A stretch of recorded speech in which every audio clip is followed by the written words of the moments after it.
जो सरकार बैठी है ठग लेगी, ये जो सरकार बैठी है सब कुछ बेच देगी, निजीकरण कर देगी, चार जो इनके पूंजीपति दोस्त हैं उनकी जेब भर देगी, आप लोगों की जेब में से पैसा कैसे निकाल के ले जाएगी, देश को बर्बाद कर देगी, गुलामी आ जाएगी, वर्णाश्रम दोबारा आ जाएगा। हम आपको जागरूक कर रहे हैं इसलिए। जंतर मंतर पर आए और प्रदर्शन करें, जगह जगह से दिल्ली आकर अपना प्रदर्शन जारी करें, हिंसा ना करें, लेकिन उन्हें तो दिल्ली आने से भी रोका जा रहा है। जंतर मंतर एक ऐसी जगह है कि जहाँ पे आप आवाज कर सकते हैं, दिल्ली कूच कर सकते हैं और अपनी आवाज उठा सकते हैं। जब आप उस जगह पे भी आने के लिए रोकेंगे, जो कि हो रहा है, सुनने में आ रहा है कि जो इंटरव्यूज आ रहे हैं, जो viral, yes that's what I am saying, जो चीजें वायरल हो रही है वहाँ पे आ रहा है कि हमें तो यहाँ तक भी आने नहीं दिया जा रहा, तो हमारे पास बचा क्या? तो उनके पास बचा जो उन्होंने अपना एंगर दिखाना था, अपना एक डिमॉन्स्ट्रेशन के थ्रू में उन्होंने उस तरीके से दिया।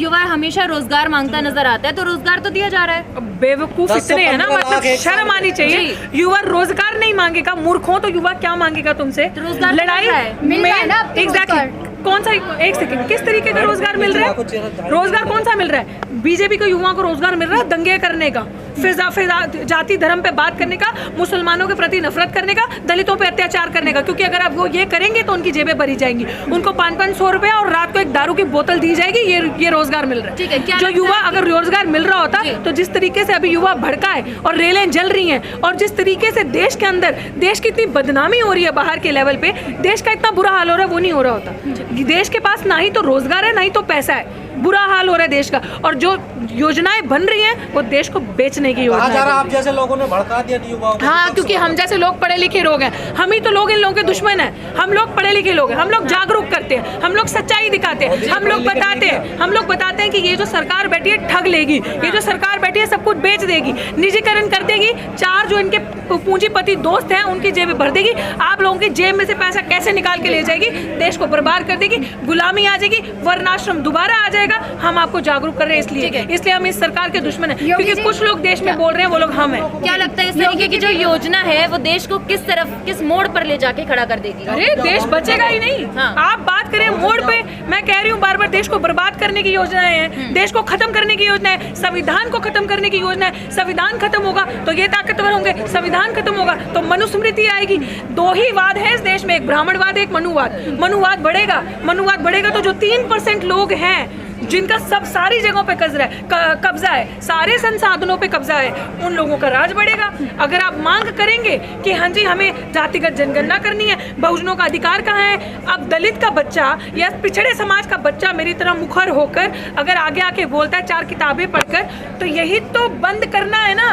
क्योंकि मैं पढ़ूंगी, मेरा समाज देखेगा कि ये बच्चे के मुंह में जुबान है, ये सही चीज बोल रही है। आज मैं बोलूंगी कि भैया जब हमारे महापुरुष लड़े थे, जब बहुजन महापुरुष लड़े थे, सुनिएगा ध्यान से, जब बाबा अंबेडकर का टाइम था, जब सावित्रीबाई फुले का टाइम था, जब शाहू जी महाराज का टाइम था, या महात्मा फुले का टाइम था, तब वो लोग लड़े थे तो उन्होंने कलम पकड़ाई थी हाथों में। आज झाड़ू कैसे आया हाथों में भाई? आज झाड़ू कैसे आया हाथों में? दो जवाब इस चीज का। 4000 साल पहले कलम थी, हजारों साल, जब बाबा साहिब थे 70 साल पहले कलम थी, आज हाथ में झाड़ू कैसे आया? जवाब दोगे मुझे? ये पॉलिटिकल राजनीति नहीं है, गुलाम बनाने की राजनीति नहीं है, शिक्षा को और कलम को हाथ से छीनने की राजनीति नहीं है। तो क्या है? झाड़ू पकड़ाया ना हाथ में, तो ये वो राजनीति है कि दोबारा से आपके हाथों से कलम को, किताब को छीना जाए, झाड़ू को पकड़ाया जाए, आपसे वही काम करवाया जाए जो उस टाइम पे करवाया जाता था। तो आपको गुलाम बनाया जाएगा कि नहीं जाएगा? सब कुछ। इसीलिए अगर आज डॉक्टर रितु सिंह बोल रही है, आवाज उठा रही है, तो जागरूक कर रही है ना अपने आप को और युवा को। ये दिक्कत है, ताकि ये आवाज बंद हो, निजीकरण सब उनके हाथ में चले। कहीं इनका जो बहुजन दलित युवा है वो बोलेगा कि हमारे 95% लोग ऑलमोस्ट बैठे हैं आज भी, जिसका बाप सीवर में उतरता है वो कचरा उठा रहा है। आज भी हमारे पास शिक्षा नहीं है। आज भी हमारे बच्चे दिल्ली विश्वविद्यालय में चले जाओ, हकमारी हो रही है। दिल्ली विश्वविद्यालय के लिए आप लोग आवाज क्यों नहीं उठाते? मुझे ये बताएं। नेशनल एजुकेशन पॉलिसी ले आए हैं। हाँ। नेशनल एजुकेशन पॉलिसी क्या है? वो भी निजीकरण है, वो भी प्राइवेटाइजेशन है। उससे आज जो नेशनल एजुकेशन पॉलिसी, प्लीज पत्रकारों इन चीजों को उठाओ, क्योंकि जो सोशल मीडिया का फ्रीडम आज आपके हाथों में है वो भी नहीं रहेगा। क्योंकि जो 4,500 आज 10 सालों से 12 सालों से, मुझे एक चीज बताएं आप, अभी तक दिल्ली यूनिवर्सिटी में कोई टीचर परमानेंट नहीं हुआ। क्यों नहीं हुआ? इन युवाओं को इन युवाओं को 4 साल का जो अभी ये जो योजना लेकर आए 4 साल का जुमला दिया जा रहा है। ये सरकार और ये प्रधानमंत्री आपको सिर्फ जुमला दे सकता है, क्योंकि 2010 के बाद आप कहीं के एग्जाम्पल मत लो। मैं दिल्ली विश्वविद्यालय से हूँ, दिल्ली विश्वविद्यालय में एक भी टीचर को परमानेंट नहीं किया है। क्यों? क्योंकि सबसे ज्यादा दिल्ली विश्वविद्यालय में अगर संख्या है परमानेंट होने की, वो दलित आदिवासी भोजनों की है, SC ST OBC की। ये चाल नहीं तो क्या है, हकमारी नहीं तो क्या है। दिल्ली यूनिवर्सिटी से अभी पूछे जाके एक FIR दर्ज हुई है इतने सालों में। दिल्ली यूनिवर्सिटी की प्रिंसिपल पे 100 सालों में SC ST पे मुकदमा हुआ। अभी डॉक्टर रतनलाल यहाँ पे खड़े थे, 3 दिन के लिए 3 दिन के अंदर उनको गिरफ्तार कर ली गया एक टुच्ची से स्टेटमेंट पे, जो कि अभी हुआ भी नहीं है प्रूफ कि वो शिवलिंग थे कि नहीं थे। आपने गिरफ्तार कर लिया, करिए उस प्रिंसिपल को गिरफ्तार जो पूरा फ्रॉड और फ्रॉडरी करके बैठी है। हाँ। करिए। तब क्यों? क्योंकि वो मनुवादी है, क्योंकि वो ऊंची जात से आती है, इसलिए नहीं करते आप उसको गिरफ्तार। तो ये हाल है। मैं बस यही आप लोगों को कहना चाहूंगी, अपनी हकमारी मत कीजिए, मत होने दीजिए, जागरूक रहिए, आवाज उठाइए, सड़कें भरिए। सरकार नौकर है आपकी। मतलब जो आप MLA 131 लोग बैठे हैं आपके रिप्रेजेंटेटिव इस समय पावर में, क्या है वो? क्यों नहीं बोलते? आपकी जितनी संख्या है, आपने उन नौकरों के हाथ में सत्ता दे दी है। इसलिए मैं बोलती हूँ, लोग सामाजिक अपलिफ्टमेंट की बात करते हैं, सोशल अपलिफ्टमेंट की बात करते हैं, बट सोशल अपलिफ्टमेंट तभी होगी जब राजनीतिक अपलिफ्टमेंट भी होगी। उसकी भी बहुत ज़्यादा ज़रूरी है, दोनों पैरेलल चलनी चाहिए।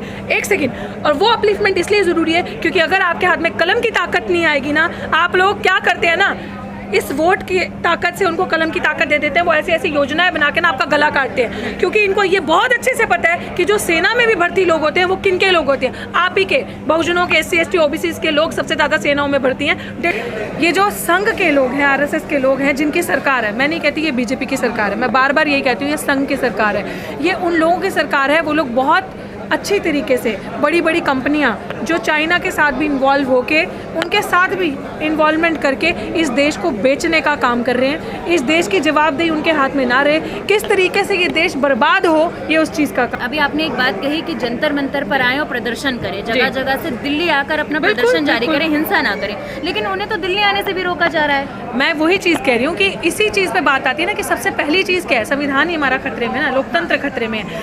आपकी बात मैं टोटली अग्री करती हूँ कि उनको दिल्ली आने से रोका जा रहा है। वो मतलब ये इस देश में इस तरीके से होगा कि हर तरीके से आपको ऐसा किया जा रहा है, सप्रेस किया जा रहा है। आप आवाज़ उठाओ तो कहाँ उठाओ। वो जो मूव था देखने को हमें भी लगेगा, जिस तरीके से मेन मीडिया दिखा रहा है कि आग लगा दी, ट्रेन जला दी है, इस तरीके से, और बातें कर रही है मेन मीडिया, इतने करोड़ इतने लाखों का, इतने करोड़ों का खर्चा हो गया, इतना बर्बाद कर दिया पैसा। तो आप ऐसी पॉलिसी से क्यों लाते हो भैया जो इस तरीके से बर्बादी हो? यूथ चाहता है, लोकतंत्र है हमारे देश में, कॉन्स्टिट्यूशन है, संविधान है, संवैधानिक तरीके से वो चाहता है हम प्रोटेस्ट करें, हम अपनी आवाज़ उठाएं। जंतर मंतर एक ऐसी जगह है कि जहाँ पे आप आवाज़ कर सकते हैं, दिल्ली कूच कर सकते हैं और अपनी आवाज़ उठा सकते हैं। जब आप उस जगह पे भी आने के लिए रोकेंगे, जो कि हो रहा है, सुनने में आ रहा है कि जो इंटरव्यूज़ आ रहे हैं, जो viral, yes that's what I am saying, जो चीज़ें वायरल हो रही है वहाँ पे आ रहा है कि हमें तो यहाँ तक भी आने नहीं दिया जा रहा, तो हमारे पास बचा क्या? तो उनके पास बचा जो उन्होंने अपना एंगर दिखाना था, अपना एक डिमॉन्स्ट्रेशन के थ्रू में उन्होंने उस तरीके से दिया, मीडिया उसकी अच्छाई बता रही है। मैं वही तो कह रही हूँ, मीडिया तो मोदी जी की भी अच्छाई बताती है। आप मुझे बता दीजिए 2014 के बाद से एक भी काम इस तरीके का किया हो मोदी जी ने जो अच्छा हो, आप मुझे बता दो। तो यही चीज़ है, मीडिया आप क्या एक्सपेक्ट कर सकते हैं बिकाऊ गोदी मीडिया से? बार बार ये टॉपिक भी अब घिसे पिटे लगते हैं। वो आपको किस चीज़ की, जो जिनकी जेबें जिनसे भरती हैं वो उनके लिए अच्छा ही बोलेंगी ना।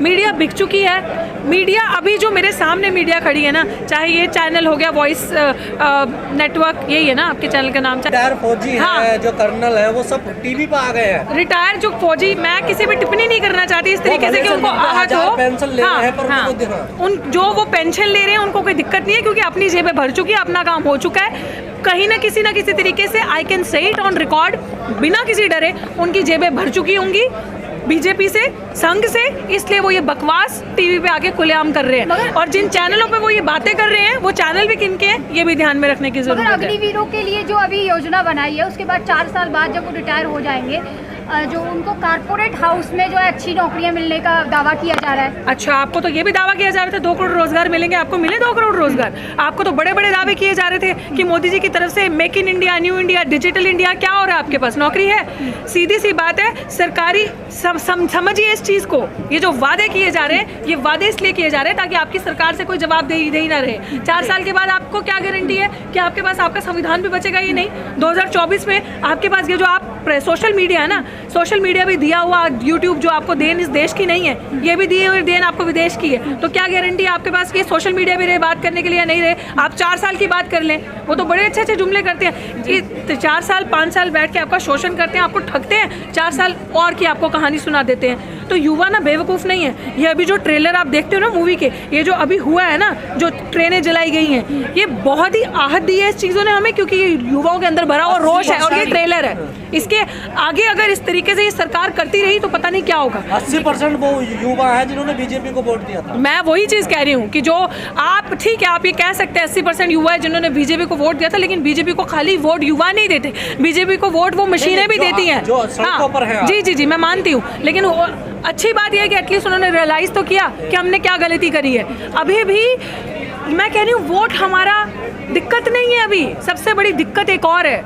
वो जो ईवीएम जिसमें जो एक तोता है जिसके अंदर बीजेपी की जान बसी हुई है, सबसे बड़ी दिक्कत हमारी वो है, जिसके ऊपर इसी युवा को एक आंदोलन रचना चाहिए, इरिस्पेक्टिव ऑफ जाति धर्म किसी से भी आप है, चाहे वो आप ऊंचे समाज से आते हैं चाहे आप छोटे समाज से आते हैं, आपको ये जागरूकता अपने दिमाग में रखनी चाहिए और आपको एक लड़ाई लड़नी चाहिए निजीकरण के लिए, संविधान को बचाने के लिए। अगर आपका संविधान बचेगा तभी आपका ये देश बचेगा, तभी आपके राइट्स बचेंगे। क्योंकि आज आप सुन रहे हैं ना, वो युवा कह रहे हैं कि हमें तो दिल्ली तक नहीं जाने दिया जा रहा अपनी आवाज उठाने के लिए, तो काहे नहीं जाने दिया जा रहा? तर्क दिया जा रहा है यंग बनाएंगे सेना को, यंग एग्जैक्टली यंग बनाएंगे, पहाड़ों पे यंग चढ़ पाएंगे। क्या सेना को यंग बनाएंगे जो दिल्ली तक नहीं आने दिया जा रहा उन लोगों को, उन युवाओं को जिनसे आज़ादी छीनी जा रही है? आपका जो बेसिक मूलभूत चीज़ है, जो आपका राइट है, freedom of speech and expression, जब आपसे वही छीन लिया जा रहा है तो 4 साल के बाद आप क्या देखेंगे? वो यूथ के अंदर ये चीज़ें पैदा हो रही थी, ये बहुत सालों से ये चीज़ें चलती आ रही है, तो आई थिंक देर सवेर हुआ, लेकिन यूथ को आज रियलाइज़ हुआ कि हमारे साथ क्या हो रहा है।